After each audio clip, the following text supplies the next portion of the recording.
There we go. This call is presented by Generational Wealth. It's an amazing organization where we focus on the 6 keys of wealth. We focus on our physical, our mind, our body. Well, of course, the physical, the mental, emotional, spiritual, financial, and social wealth in all areas of our lives. So if you're ever not feeling right, if you ever feel funny, if you're feeling numb, always want to go back and analyze those areas of your life. So we appreciate you guys for joining us on tonight. And while we're waiting for some more guests, I'm not waiting on nobody. We're going to go ahead and start with our gratitude. You can drop in the chat about something you're grateful for, or you can unmute your line and give us about 30 to 60 seconds of gratitude, what you're grateful for. What up, B? What up, Mr. Sean? How are you, boss? I'm doing good. Good to hear your voice, man. Yeah, I'm happy to see you. It's good to see you. Healthy, still got the bro. Everything, got the skin glowing and everything, you know. I'm so grateful. You broke up. Hear me? There you go. Okay. Yeah, I'm so happy and grateful for my 9-to-5 job that I can finally go to and really be at peace, you know. Congratulations. It's a lot of people that, you know, they go to their jobs and they hate it. You know, they're mad when they clock in, they're mad when they get out. I don't have to experience that no more by the grace of God. You know, I actually look forward to going to my job every day, like in all genuine, sincerely, like I just feel so great. And then I get off and I'm like, man, I still feel great. You know, while I'm there, I feel great. And I'm just like, man, it took a long time to like finally get a job that way. But I'm just grateful that I finally can, you know, have that just relief feeling that I don't be stressed out or anything. I don't have to do hard labor or anything like that. So I'm just grateful that God gave me this opportunity just to finally have a job like that and to, you know, use that job as a, you know, stepping stone just to get to the next level in my life. So, you know, I'm just happy about that. Yo, congratulations. That's a big, huge deal. I always tell people, if you don't feel good every single day, that's going to really take a toll on you mentally, emotionally, and physical, man. So congratulations to you for being able to go to an environment and actually enjoy being there, man. I don't hear that often. So congratulations, man. For real. I see we got some gratitude in the chat box. They say Virginia Beach in the house. Welcome. Grateful for perspective and daily growth. Amen to that one. Is Green. And we got so happy and grateful for forward-thinking friends, business partners. Let's go. 2 weeks, 2 weeks notice in the building. Let's go. I appreciate you guys for hopping on the call. What up, B? What up? What's up, Frey? Holla at me. What you man, got going on? I love you, man. I absolutely love you, yo. Yeah, I man. love you, man. Love you too, I bro. just want to, say, man, I'm so grateful, man, that I continue to hear God's voice, symbolic of grace, man. I heard recently that when you stop hearing God's voice, you will know because you feel no conviction. And so I'm grateful for those things that I feel or find myself being convicted by. And then I'm grateful for the mercy that God has continued to give me these last 45 years. And thank God for people like you and the others that have come into my life. So again, grateful for grace and mercy and continuing to hear God's voice. Listen, keep it up, bro. Thank you so much for sharing it. And I got a message I want to share about hearing God's voice. I won't share it tonight, but the one book in the Bible where God is not mentioned is the book of Esther. But in that moment, she's so filled with God. She's so filled with the word of God that even in a space where she didn't hear him, she had him within her. All right. So that's a whole other message for another day. So we're going to chop it up about that as well. But thank you so much for being able to discern and hear his voice and allow him to guide you, bro. It's powerful. And it's the best space that any of us could be in. So congratulations to you. And shout out to everybody on this call for being here on tonight, because y'all don't have to be here, man. So I appreciate y'all chiming in and allowing us all just to fellowship together for a quick 25, 30 minutes. My goal is not to be here before you guys too long. It's been about a month. I took a break because I wanted to focus on preparing for the new year, making sure my environment was correct. My environment was in a space that I wanted to be for the next, for 2023. So I've been really locked in on my new goals and just really make sure I'm focused and I feel good. So I'm really, really big on feeling good. And if I feel, like I said earlier, if you don't feel right, take a pause and start to analyze. Maybe you outgrown some spaces, you have outgrown some people. So always make sure that you recalibrate. All right. So there's nothing ever wrong with that. But again, thank y'all for being here tonight. To Generational Wealth presents The Power Within. And I want to make sure you guys understand, first and foremost, we always say the word, we always say it's already done, right? Y'all ever heard that saying, or you said it personally, yes or no, in the chat box? It's already done. It's already done. And when we say that it's already done, one thing we got to keep in mind is that if we truly believe in that, like we know that the sun is going to rise in the morning, you got to understand that when you truly believe in that and you walk in that level of belief, you got to make sure you're showing happiness. I know I've said on calls before where you got to, it's called be, do, and have. You got to be what you want to be mentally. You got to do it and by the actions, and then you're going to have it by attracting those goals. So if you already know it's done, family, you got to begin to be today, meaning you got to operate in the level of happiness that people don't understand. So if when I'm always like, people most of the time when you speak to me, I'm always going to say I'm exceptional. I'm doing amazing because I truly am, because I believe today, when I look at these goals or these vision environments and I look at where I want to achieve on the physical plane and spiritually and mentally, but I'm already living in that space. So we got to get to the space where we're saying, if we already know it's done, then you should be showing happiness. All right. So that's one thing you want to keep in mind. If you know it's already done, you should always be showing happiness, because you cannot afford to speak the wrong words. If we always know the power of our words, family, we always talk about, when God created the world, he created his word. If you ever read the book, The Science of Getting Rich, it really is it's a technical book. It'll have you kind of like, what's going on? What is it talking about? Because it really takes you to a space where if you really analyze, God created the world out of nothing. He literally just created it out of speaking, out of words. So we have, and he made us in his image. You have to realize you have that same ability to create something out of nothing. Your thoughts are coming out of nothing. And then that thought creates a physical plane, right? This couch that I'm sitting on, it came from nothing. It was a nothing substance, and then it came to life because somebody had a vision. They built it, and boom, I'm sitting on it. The cell phone, these laptops and stuff that we're looking at each other through. Y'all really got to think about that. It came from the invisible plane. And when we take it from the invisible plane, we create that invisible plane and shape it to a thought, and then that thought takes form into the physical world. So understand that whatever we're speaking out of our mouth, we cannot afford for it to be the wrong words.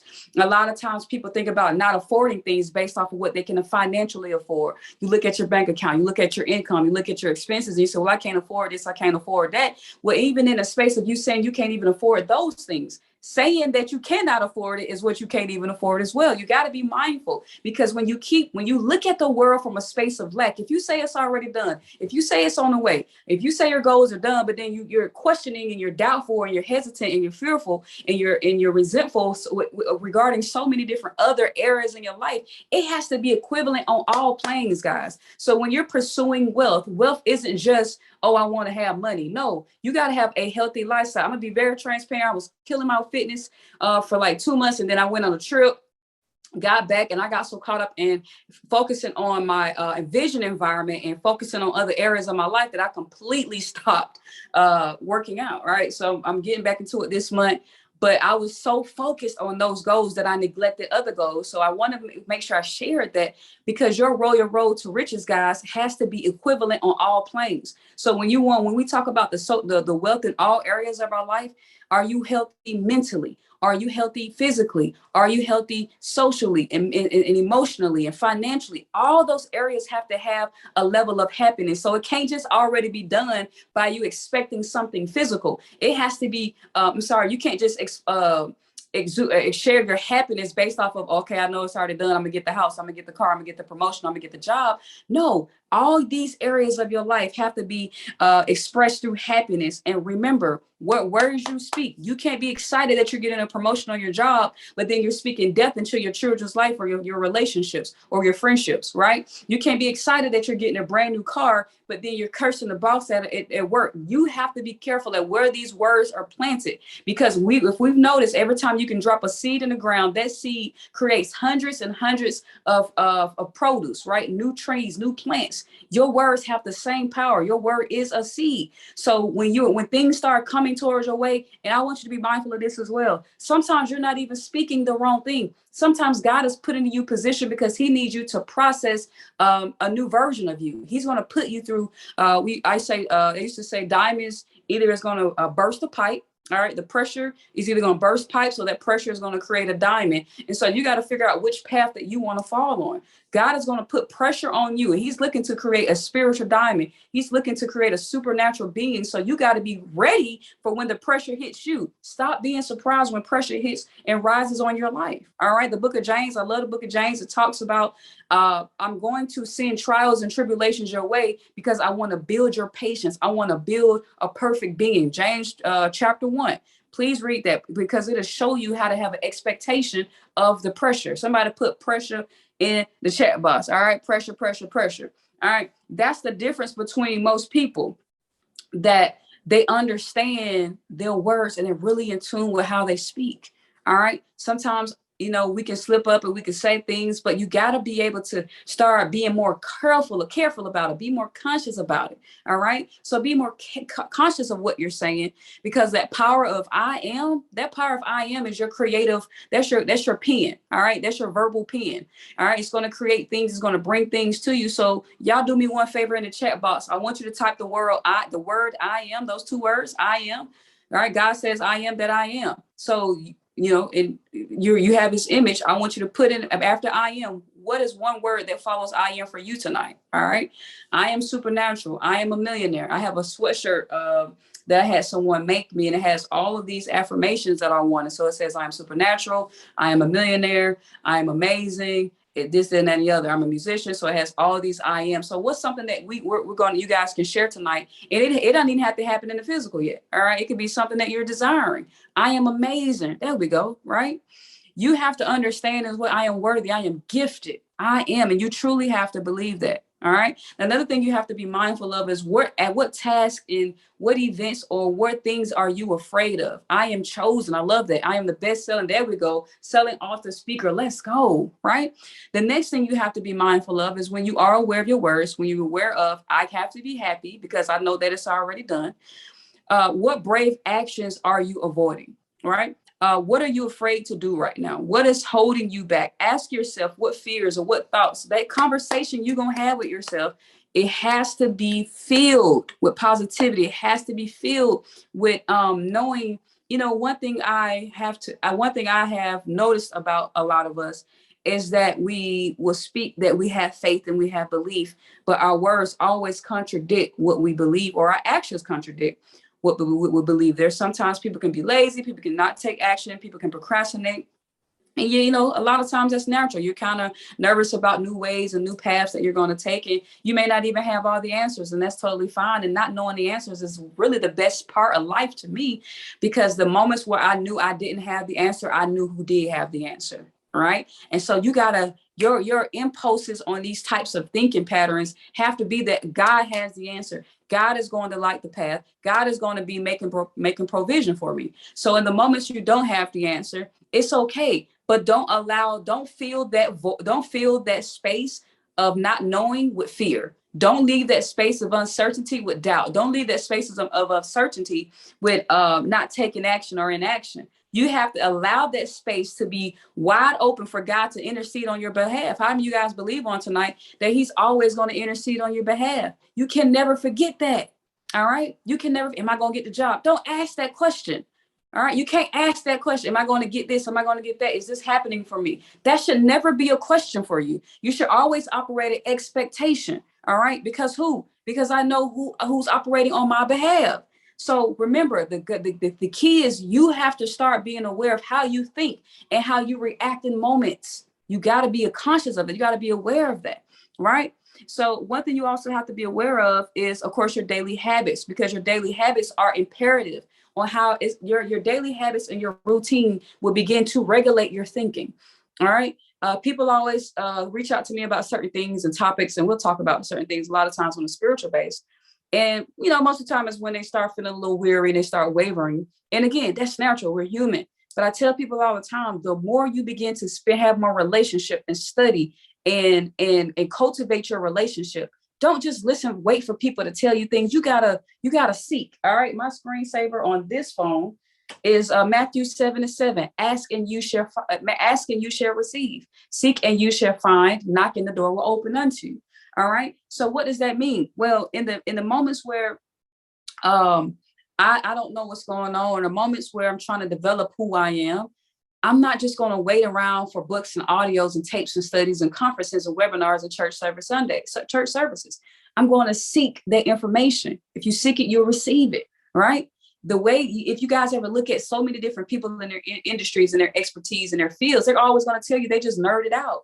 So you got to nerd out on your relationship. You got to be in love. Somebody drop in love. You got to be in love with God or whatever it is that you believe in. I believe in God. That's who I worship. All right. So I'm in love with God. I wake up every day. I write my gratitude. I read 3 pages of the Bible. I listen to some type of motivational, and I also read a book, 10 pages of a book, because it keeps cultivating my relationship. You got to remember, you got to be able to regulate your thinking. All right. Somebody dropped the word regulate. You have to regulate your thinking. Some people regulate their blood pressure by what? Eating better foods. Well, if you can regulate your spiritual relationship by eating your spiritual food. All right. So you got to regulate your thinking, because we've grown in a society where most of the time our initial impulse is to be reactive, is to be worried, to be scared. All right. You have to unlearn that behavior. And the only way you're going to unlearn it is putting positive and motivational things in your life. It's a difference between spiritual growth and mental growth. It's 2 totally different subjects. All right. So you got to spend time on both sides of the field. So when adversity hits your door and it comes knocking, hey, it's your season for you to get to go to remember the book of James. He's putting adversity in front of you because he wants to help you become a perfect being. He wants to help you to become more patient. So when adversity comes knocking on your door, don't run around like a chicken with your head, screaming around the house. You have to say, okay, it's this my turn to become a perfect being. Oh, I love that. All right. When adversity comes knocking on your door, and remember, I just told you guys about the book of James, chapter 1. The whole chapter, the whole book is amazing. But chapter 1 specifically talks about you have to be welcome. God says, be able to welcome adversity, be able to welcome challenges, because it's purposely done, purposely and purposely. All right. Double entendre, to help you identify who you want to become, but also to shape you into a diamond. Pressure creates diamonds. All right. But when there's no relationship, guess what? Though you're going to be a pipe that bursts. So you got to choose which side you want to be on. So make sure you're regulating your thinking by being involved with your growth and your development. Okay. Being on this call is helping to regulate your thinking, helping to regulate who you want to become, helping to regulate your thoughts. You also have to create a statement of faith and really operate in it. My statement of faith is God supplies all my needs in every single point of space and every single moment of time. There's always a divine surplus. It's the first thing you see when you come in my house. It's on a 24/36 frame. All right. So that's something to be mindful of. All right. So remember, your daily habits are very imperative to regulating your thinking. So if you're a person who every once in a while you pick up something positive or something that helps you develop, but when adversity arises and you don't know how to handle it, that's where the difference lies. The difference is going to be my words are going to have a new way of substance. So when adversity comes knocking on my door, I said, I am ready, right? I welcome you in. I am prepared. I am amazing. All right. I am abundant. So it doesn't matter whatever even I'm seeing with my eyes, my spiritual being, my vision will always surpass what's ever going on the physical plane, because I regulate my thinking every single day. All right. And I can feel when I haven't done it. I can start feeling off, because it's my quiet time. It's my space to develop. It's my space to grow. It's my space to have a relationship. All right. So remember, if you say it's already done, you got to always show happiness. You cannot afford to speak the wrong words. And the only time those words are not or out of your control is because you're not controlling what's coming in and out of your house, what's coming in and out of your ear gates, your eyes, your what you're hearing, what you're speaking, what you're listening to, relationships, environments. Mr. Sean spoke earlier that he loves what he's doing. He loves his job. He's been able to regulate how he feels, right? And the difference between most people is that I know the power of I am, what's following behind I am, and I actually believe those words. And remember, what brave actions are you avoiding on today? What fears are you allowing yourself to hold you back? And I told you guys, in the space where you don't hear God, in a space where you may not feel his, I don't know, maybe you're just having one of those moments. All right. I can honestly say I haven't been in a space where I don't hear God. But I can honestly say I would never feel that void I would never feel that space with fear or doubt. God, I know you got my back. I know you're going to intercede on my behalf. I know you're going to come, but there has to be an instinctive reaction. All right. So for instance, when you're driving in a car, everybody's reaction in the car, if there's about to be an accident, is to slam on their brakes. Well, your reaction in the midst of adversity has to be on to call on to God.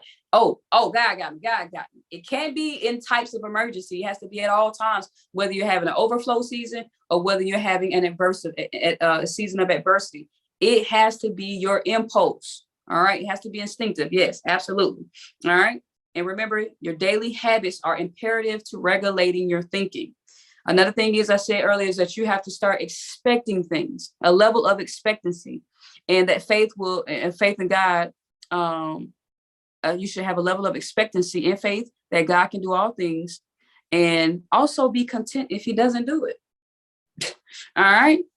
I'm going to say it again. You have to have a level of expectancy and faith in God that he can do all things for you, but that you're also content that if he doesn't do it, if he doesn't do your request, what he's asking of you. And a lot of times he's just preparing you for something greater, or he's protecting you from something that you don't even realize you shouldn't be pursuing. All right. So keep that in mind, please. You'll take nothing away tonight. Take that down. Have a level of expectancy that God can do all things for me, but also be content if he does not do it. All right. That's what spiritual maturity comes in, because now it's like, okay, well, if that wasn't for me, then God, please give me the discernment to know where you want me to do. You don't get all frantic and upset and worrisome about something that didn't happen for you. That can't be your instinct. That's the key. That's why you have to be able to regulate and spend time every single day about developing yourself, your emotions, your expectation, your relationship, and be able to discern and hear God.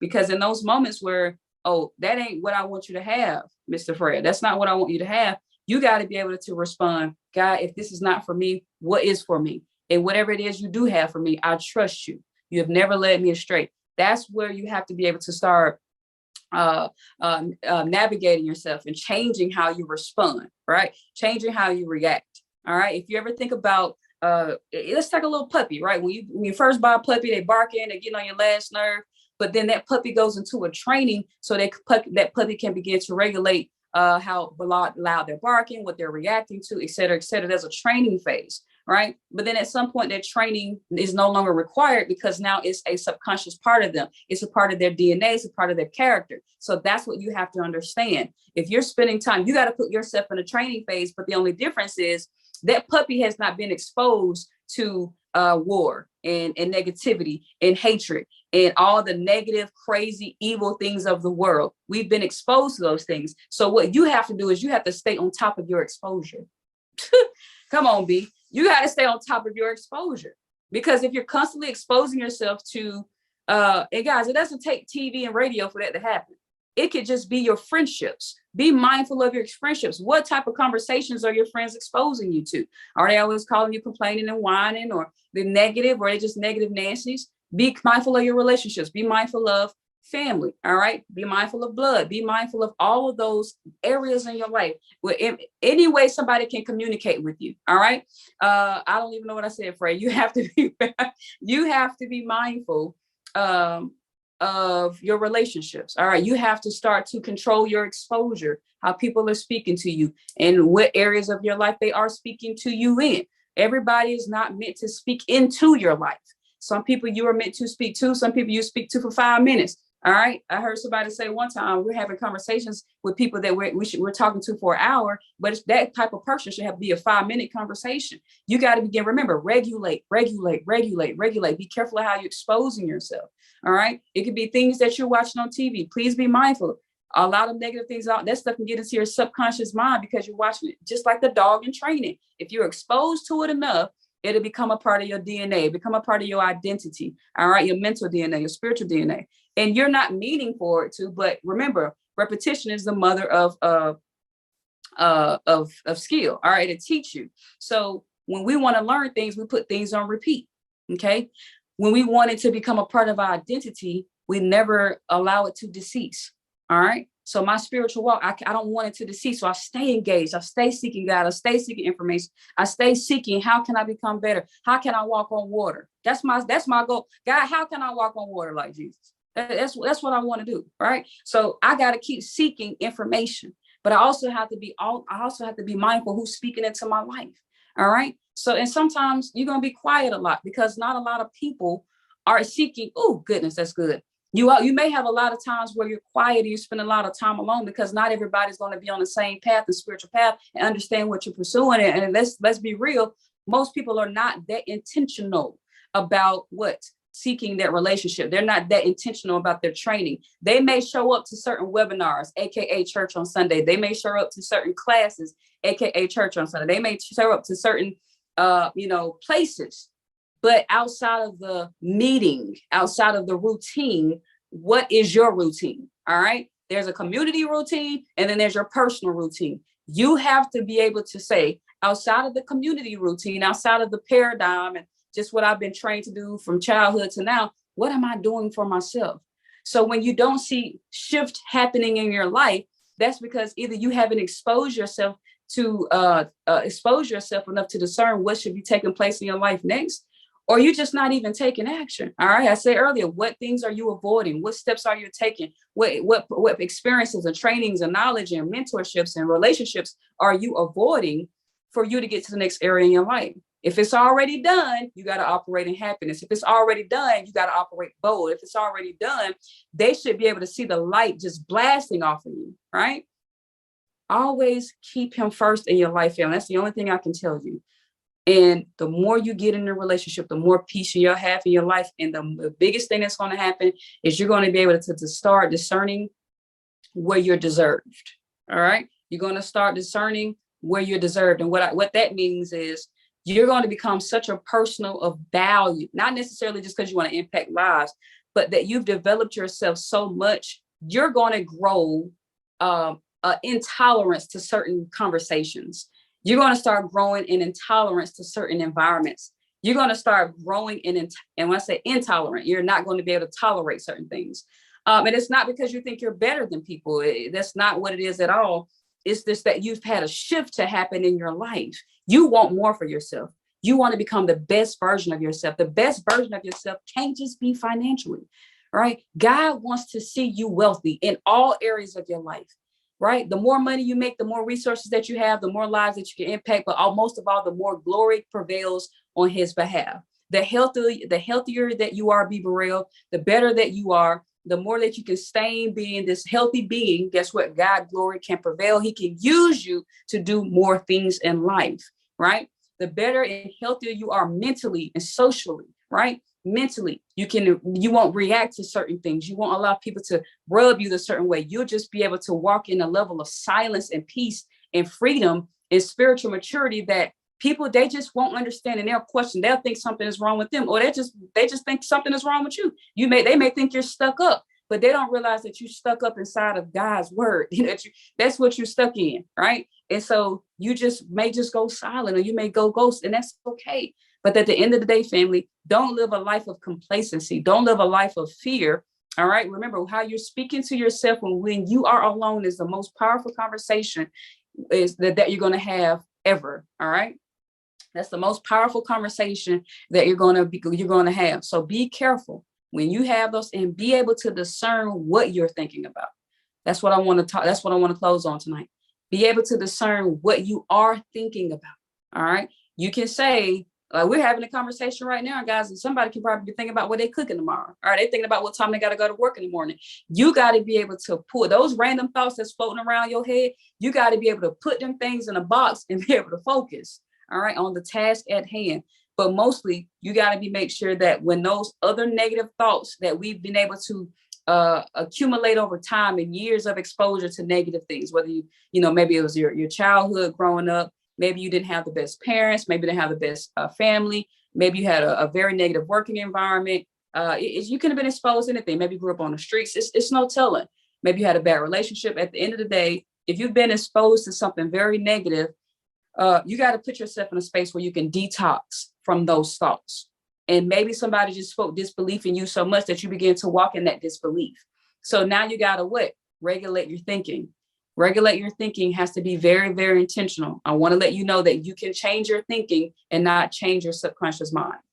Okay. It's two totally different things. Your conscious mind is us talking right now. Your subconscious mind is everything you can do without thinking. That's driving, brushing your teeth, cooking, all these different things. You can change your thinking without changing your subconscious mind. So when I say regulate your thinking, allow your conscious thoughts, the things that you want to learn, the things that the person that you want to become, train that person to become a part of your subconscious being, that you're no longer creating an effort to be that person. All right. So the effort, the person that the version of you that does things effortlessly, that's your subconscious mind. I'm gonna put it that way. All right. The version of you that can do things subconsciously. What can I do subconsciously? Trade. What can I do subconsciously? Eat. What can I do subconsciously? Play the drums. A lot of things I can do without thinking. All right. It's two parts of your mind now, the subconscious mind and the conscious mind. So what we want to do is marry the two. And when you can marry your conscious mind, because your subconscious mind can say, your conscious mind can say, I am amazing, I am great, I am powerful, I am strong, I am supernatural. But your subconscious mind can say, girl, be quiet. You weak, you lazy, you suck, you ain't powerful. That version of you, you got to be careful and tame it, all right? And marry the two and make sure they're speaking one word and that one language, which is I am. And whatever follows I am has to be so powerful. And you got to walk in that level of belief. Don't just say it just to say it. Okay. Some people out there saying I love you and don't mean it. All right. That's what I'm saying with yourself. You can say I love you and don't mean it. You can say I'm amazing and don't mean it. You can say I'm powerful and don't mean it. You can say I'm a millionaire and don't believe it. Okay. So understand the difference, but marry the two. It's always going to be in your routine. It's going to be in your what you're doing on a daily basis. And that way you can train yourself. Like just like that puppy I told you, put yourself in your own training, but making a routine. So over years and over time, because it's gonna take some months, it's gonna take some years for you to redevelop yourself. Because you gotta wash out, you gotta water down all the noise, you gotta water down all the toxic parts. All right. So God has your back. God has everything in control. And remember, everything that you desire, it's all one substance. It's all one thing. All right. It's phone, the cement, the concrete, the bricks. At the end of the day, it all came from one thing, and it came from a word. All right. It came from a thought. So everything that you desire has already been created. It's invisible right now, but the invisible is already created. I don't want to get too deep, but the invisible it already exists. It's just waiting for your words to create it. And it's waiting for your faith to bring it to you on a spiritual, on a physical plane. That was good. All right. Everything you want is invisible, but your words will create it into the spiritual. Ooh, it's deep. And it's going to go from the spiritual to the physical because of your faith and your action. All right. One more time. Everything you want is invisible. It's going to go from the invisible to the spiritual plane by what you speak. And what you speak will go to the physical plane by what you do. And what you do will be attracted to you by how you feel. Goodness, that was good. All right. That concludes our Power Within, y'all. Everything you want is on the way to you, baby. Just speak it and believe it. All right. What's our hashtag for tonight? Somebody give me a hashtag, give me a hashtag, give me a hashtag. I hope y'all got some amazing value on tonight. I got to listen to them last 10 minutes because that was amazing. I got to listen to that last 10 minutes. Welcome back, y'all. It's been a month and we are officially back with our Power Within call. All right. So y'all keep tuning in. We're going to stay the course, invisible plane. There we go. Absolutely. Miss Drew, it's good to see you, girl. Good to see you. Good to see your name on here. I would drop the playback. I'm gonna go ahead and do it tonight. I'm gonna drop the playback tonight so you guys can have access tonight. Mr. Freyer said our hashtag tonight is invisible plane. So let's get it. Y'all go to the GW chat and drop invisible plane, invisible plane. I love you guys. Have a blessed night and continue to believe. Believe, believe, believe. I promise you, because I believe in you. All right, y'all have a blessed night. Thank you for tuning in.